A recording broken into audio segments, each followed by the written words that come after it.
Arman? Ya itu Bu, masalah istri saya. Kencengan dikit Pak.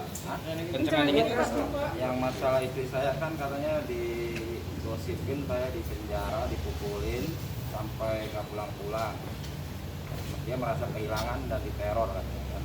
Akhirnya dia melaporkan ke Polres Jakarta Selatan tentang kehilangan saya gitu.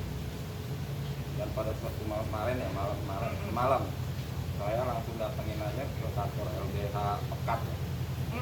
Nah di situ dia mau konferensi pers tuh. Saya langsung aja masuk ke dalam. Saya panggil istri saya, ayo Bu, ini bukan urusan kita, ayo kita pulang, udah gak ada urusan di sini. Kamu ngapain ngelaporin saya ke polisi gitu kan?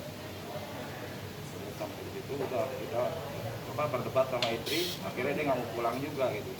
Jadi sekarang istri Pak Leman belum ketemu juga? Belum, nggak tahu kemana Bu. Kalau saya ajak pulang kan dia nggak mau, masih nyangka aja kalau saya ada masih ada di polisi. Iya iya. Padahal Pak Leman ini sudah teleponan sama istrinya. Waktu saya ditekan, Ditelepon, udah dikasih tahu kalau minta obat apa segala macam, minta dibawakan baju. Tapi dibilang gak dibawain, dibilangnya katanya itu bukan Pak Leman. Jadi informasi dari adiknya Lia adalah istri dari Kinta yang bernama Vina ini tuh menyuruh untuk mereka mematikan handphone. Dan yang menerima sertifikat surat-surat yang dari Lia ini adalah yang menerima adalah Kinta dan Vina. Dia ngambil di depan rumah, di jalan di depan, jadi hanya ngambil dikasih langsung jalan gitu loh. Ini kan udah urusannya rumah tangga, kenapa kok urusannya sama keluarga? Ibu saya aja nggak ngurus-ngurus seperti itu, kakak-kakak saya juga enggak. Kok lucu gitu loh, jadinya malu gitu loh. Dan menurut saya udah terlalu banyak lah diam, dizolimin, saya dituduh-tuduh masukin suami saya. Sekarang logikanya aja, mungkin nggak saya mau menghancurkan citra bapaknya anak-anak saya. Bagaimanapun buruknya, dia tetap adalah bapaknya anak-anak saya. Gak mungkin saya membuat rekam jejak yang akan terus-terusan ada. Dan itu pasti akan membuat anak-anak saya terluka. Dan gak mungkin saya melakukan itu. Dan saya sangat sedih dituduh-tuduh seperti itu. Aska sangat tahu sekali apa yang terjadi. Dan keluarganya sangat tahu apa yang terjadi. Tapi please stop, jangan blaming kemana-mana. Kita clearkan saja dulu. Aska tahu kok apa yang sudah dia lakukan, kesalahannya apa saja. Saya pun juga nggak sempurna, saya pasti punya kesalahan. Cuma kita lurus aja dulu ini apa yang terjadi gitu loh.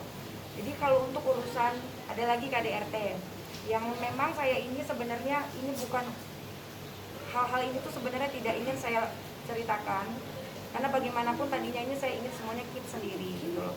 Jadi pada tanggal 18 Desember saya mendapatkan KDRT lagi yang terus menerus intensitasnya. Jadi tanggal 18 saya ada percakapan, saya dipukul tanggal 18. Akhirnya tanggal 18 itu saya pergi ke rumah ibu saya. Akhirnya tanggal 19 itu ibu saya melihat kalau saya lebam-lebam, walaupun padahal saya sudah tutup-tutupin, dan akhirnya dia tahu karena bengkak-bengkak muka saya pada saat itu. Dan dia nyuruh saya sama kakak saya bertelepon untuk berangkat visum. Hal itulah yang membuat saya menjadi kuat, karena tadinya selama 9 tahun saya tidak pernah menceritakan apapun itu bentuknya. Jadi tapi Pak Leman sama Lia tahu persis lah. Setiap kalau saya mendapatkan kekasaran atau saya berantem, saya pasti kabur dari rumah. Saya pergi 2 hari, nanti saya pulang sendiri, pergi sendiri, pulang sendiri gitu. Jadi tidak pernah saya namanya melibatkan orang-orang lain. Tapi teman-teman saya itu yang terdekat ada tahu. Tapi saya tidak pernah menceritakan detail-detail apapun itu. Karena menurut saya, yang namanya permasalahan rumah tangga memang sebaiknya disimpan sendiri. Tidak boleh menceritakan orang lain. Jadi saya tuh sedih sekarang karena akhirnya bongkahan es yang udah akhirnya pecah juga gitu loh. Dan untuk urusan KDRT itu sendiri memang sudah sering terjadi. Walaupun intensitasnya itu mungkin setahun berapa kali dan saya memiliki bukti-buktinya. Jadi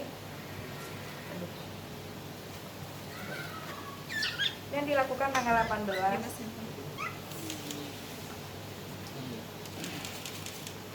Itu yang Desember kemarin, Mbak? Iya, ini 18 Desember. Ini di Ya. ini Mbak. Enak. Yang makanan Pak. nah iya pegang. Nah iya boleh. Ya. Ini 18 Desember. sekitar bulan Mei. Bulan Mei. 2019. Rambut saya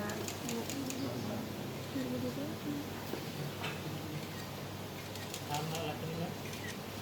Itu rambut apa mbak? Ini, Mbak. rambut apa lagi kalau bukan rambut saya? Enggak, maksudnya dicap. Ya dijambak Ini nih. tangan.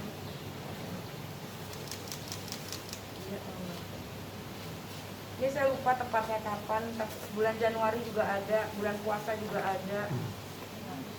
Enggak, itu bulan Januari gitu. Ini di sini lebam. Januari. Hanya wajah aja ya, Mbak. Ini tangan. Iya, rata-rata semuanya banyaknya di muka sih, muka, lengan, tangan. Kurang lebih seperti itu lah Berarti ya. sering ya melakukan KDRT itu? Iya. Tahu bisa kan? Ya, saya nggak mau ingat lah, ini aja juga saya sebenarnya kan buka memori lama jadinya. Dari tahun berapa tuh, Mbak? Ya, udah lama lah, udah lama dari saya awal nikah pun juga udah begitu gitu. Cuma yang namanya memang Aska itu memiliki emosional yang tidak bisa dikontrol. Dan di Aska tahu sendiri itu kenapa dia seperti itu. Sehingga saya pun lama-lama ketakutan dan lelah gitu loh, karena saya pun juga selalu memaafkan, nggak ada masalah, ya udah saya minta tolong, bahkan minta tolong sama keluarganya, ibu bapaknya saya minta tolong, tapi ya tidak ada apa ya tindakan yang cepat gitu, sehingga akhirnya rumah tangga saya pun hancur gitu loh. Sekarang ini kan kalaupun misalnya saya berpisah, pasti kan saya tidak mau Aska ada kasus hukum yang lain gitu loh, biarlah tetap saja perceraian saja gitu loh, tapi nggak ada urusannya dengan hukum-hukum yang lain. Tapi mau apa lagi, karena mungkin ini udah takdir Tuhan, Aska harus seperti ini, saya pun juga harus menerima seperti ini gitu loh. Jadi mohon sekarang ini tuh jangan pemberitaannya kemana-mana. Jadi karena dibilang saya yang melaporkan, saya yang TO, kita sama-sama tahu lah, saya tahu persis apa yang terjadi, dan saya tidak mau hal buruk terjadi kepada Aska gitu loh.